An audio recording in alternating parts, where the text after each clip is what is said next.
Bismillahirrahmanirrahim. Assalamualaikum warahmatullahi wabarakatuh. Balik lagi kita di channel Sumber Dakwah Official. Nah, kali ini kita bukan bahas masalah pagar lautnya, tapi bahas ada orang yang sangat unik di balik kasus pagar laut ini. Jangan sampai ada Sapeh Ribon. Tentunya kalian pasti tidak lupa dengan sosok yang satu itu, yang menyamar sebagai nelayan, padahal seorang caleg dari partai PKS yang sangat pandai memainkan drama bak seorang pemain sinetron. Nah, tentunya saya berharap ini Pak Khalid ini yang katanya sih, yang Bapak itu sendiri pun sudah mengaku bukan warga asli Banten. Mudah-mudahan Bapak itu bukan Sapeh Ribon. Saya yakin anak Abah tidak akan memainkan pola yang sama seperti di Pilpres kemarin. Nah, ini ada sekelompok TNI yang datang langsung menggeruduk kampusnya Bung Rocky maupun kampus Bung Faisal Assegaf. Ini ada apa nih? Sampai Bapak TNI tersebut mengatakan jangan sampai untuk generasi-generasi muda terpengaruh katanya dengan orang-orang yang ingin memecah belah bangsa ini. Oke, langsung saja kita melihat videonya tanpa berlama-lama. Bismillahirrahmanirrahim. Let's go. Gimana kabarnya? Sehat? Begini ya, demokrasi di zamannya Soekarno itu adalah demokrasi yang terpimpin.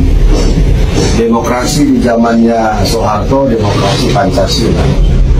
Itu adalah sebuah demokrasi Indonesia. Tapi sekarang demokrasi Indonesia udah demokrasi kebablasan. Nah, dengarin ya pokoknya untuk warga Indonesia terutama khusus generasi muda. Karena adanya orang-orang akademisi yang diduga membalelo kayak Rocky Gerung, ya, baru Faisal Assegaf, Ferry Amsari, Refli Harun, EF10 Patah, baru dulu Fadli John, belakangan ini Fadli John udah diam-diam aja itu ya. Yang mau saya katakan begini, Set gado Pak, set gado. Indonesia ini jangan sampai kita izinkan, kita generasi muda, berapa tahun umur? 26. Berapa tahun umur? Saya 51 tahun. Jangan kita izinkan kita anak-anak muda, generasi milenial, kalau saya sudah masuk kepada parubaya, ya, terlalu lama dikuasai oleh orang-orang yang ngomong di media. Sebenarnya dulu lengsernya Soeharto, karena memang Soeharto itu merasa udahlah saya lengser aja ke Prabon. Tapi dalam saat demo-demo itu ada yang kotor berbicara, itulah Amin Rais. Hasan, Woi, jujur Bapak jujur banget Bapak. coba kalau lihat nanti itu cuplikan YouTube Amin Rais itu, asal bicara. Padahal waktu itu dia sebagai ketua ya Muhammadiyah, ya pengurus pusat, ya ISMI dan lain sebagainya, tapi kotor bicara, ya. Lalu diklaim dia Soeharto lengser karena dia, padahal dia tungganginya mahasiswa. Terus ada lagi sekarang Rocky Gerung, ya, Ferry Amsari yang adalah seorang akademisi dari Sumatera Barat, ya. Ini orang-orang yang mempunyai kebencian, dendam, ya. Nah, cuma saya lihat begini ya, Pak Joko Widodo ini memang kurang tegas dalam sebuah tindakan ya. Sebab dia berpikir lebih baik saya bekerja banyak, bekerja terus daripada menanggapi isu-isu. Tapi ini berbahaya sebenarnya. Harapan saya, kita harapkan Prabowo tegas nanti dalam kepemimpinannya, ya. Sama dengan di kantor ini. Kalau saya kantor ini lemes-lemes saja, gimana? Saya tegas, ya. Mana bisa kita pakai baju hijau begini, lalu pakai topi like toba, ya nggak bisa, dilarang tuh provos kan. Nah, tapi kan banyak juga ormas dipakai baju ormasnya, dipakai topi SMP, dipakai ini kan aneh-aneh banyak ya kan. Nah kita nggak bisa itu. Nah oleh karena itu saya berharap Rocky Gerung, Ferry Amsari, Faisal Assegaf, ya kemarin itu 2 tahun yang lalu ada yang kasus ini. Seorang ibu untuk diurus perkara hukum anaknya. Pak tolong Pak, saya keluarga Assegaf, saya Assegaf Pak, saya asli Pak, asli saya Pak dari Arab sana Pak. Kalau udah Assegaf memang kenapa? Mau Assegaf kek, mau Sujono kek, mau Perlindungan kek, mau si Bayu kek, mau si Tiurma kek, mau si Didimus kek, ya, mau si Dahlan kek, semuanya kita urus di sini. Nggak ada kalau udah cerita Assegaf lalu merasa dia istimewa, walaupun juga saya urus dan turun hukumannya kan, ya turun hukumannya kan, nggak perlu sebut nama, tapi keluarga Assegaf. Jadi saya minta kepada Faisal Assegaf, kamu harus berakhir dari gaya-gayamu di negeri ini.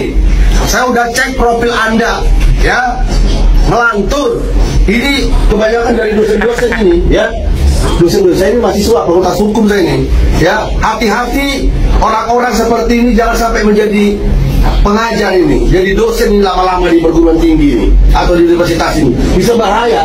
Bagaimana kalau SHGB Pagar Laut di Tangerang dulunya adalah sawah dan tambak yang kena abrasi? Seringkali kita melihat kenyataan yang sekarang tanpa peduli bagaimana fakta di masa lalu. Pernyataan Menteri ATR BPN Nusron Wahid menugaskan Dirjen SPPN agar dicek faktanya tentang garis pantai di Kohot Tangerang. Apakah sertifikat HGB dan SHM ada di dalam atau di luar garis pantai? Setelah dilakukan cek dan recheck, dokumen pengajuan sertifikat yang kala itu diterbitkan tahun 1982, posisinya 1982 bos, itu eranya Pak Harto. Oke. adalah daratan, tepatnya lahan bekas tambak atau sawah. Kemudian dicocokkan pula dengan Google Earth. SHGB yang tercovering di sekitar pagar bambu menunjukkan bukan laut yang disertifikatkan, tapi lahan milik warga yang telah terbawa abrasi, lalu dialihkan menjadi SHGB PT dan beberapa SHM milik warga.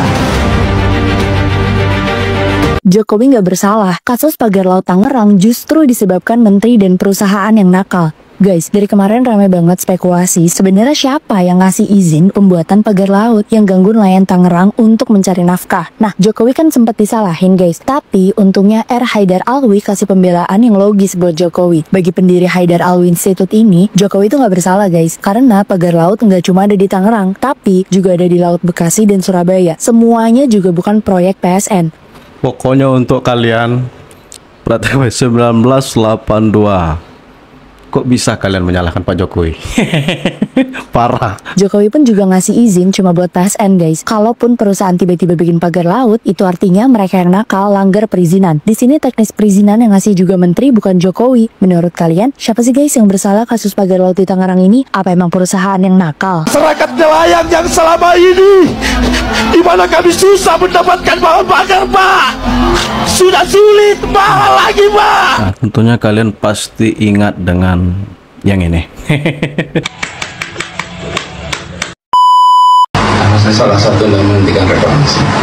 Jadi posisi kita jelas. Jakarta ini Pelopor ngibol. Jago ngibol. kita harus melindungi lingkungan, melindungi nelayan, dan pantai itu milik rakyat, bukan milik sekelompok orang. Anies waktu dulu kan katanya menolak adanya reklamasi. Nah sekarang kenapa dibentuk untuk orang yang kaya gitu maksudnya tuh. Jadi untuk nelayannya mana kan gitu, untuk masyarakat nelayan. Untuk masyarakat kan masih tanda tanya ini kan. Walaupun kita untuk menahan atau mencegah, itu kan masyarakat tuh nggak bisa. Ada kewenangannya adanya di. Sabar Pak, memang beliau ahli ngibul. Pak Gubernur, saya mewakili untuk masyarakat nelayan ya. Jadi pada intinya begini, ya silakan aja Anda kata mau dibentuk apa yang pengaruhkan reklamasi. Tapi ya tolong ya perhatikan dulu lah utama untuk masyarakat gitu. Pada 2019, Anies Baswedan tertangkap basah hendak mengkorupsi APBD DKI Jakarta saat menjabat gubernur ibu kota. Jumlahnya fantastis mencapai 82,8 miliar rupiah hanya untuk pengadaan lem Aibon 82M ingin beli lem Aibon. Oke. Mantap. dan pulpen. Sangat tidak masuk akal. Tanpa rasa bersalah, Gubernur Anies Baswedan hanya berkilah bahwa rencana anggaran 82,8 miliar rupiah itu disebabkan kelalaian stafnya. Di level itu banyak yang kemudian ada beberapa yang mengerjakan dengan trader itu ya pokoknya asal ada dulu, toh nanti diverifikasi, nanti dibahas. Akal bulus mengkorupsi APBD DKI Jakarta oleh Gubernur Anies Baswedan itu tidak terungkap dalam proses verifikasi maupun pembahasan RAPBD. Yuk KPK yuk, bisa yuk. Tetapi seorang anggota DPRD DKI Jakarta dengan lantang berani mengungkapkan rencana korupsi Anies Baswedan melalui media massa. Gubernur Anies Baswedan tidak punya pilihan, kecuali membuai masyarakat dengan tutur kata manis karena tertangkap basah mau korupsi APBD DKI Jakarta.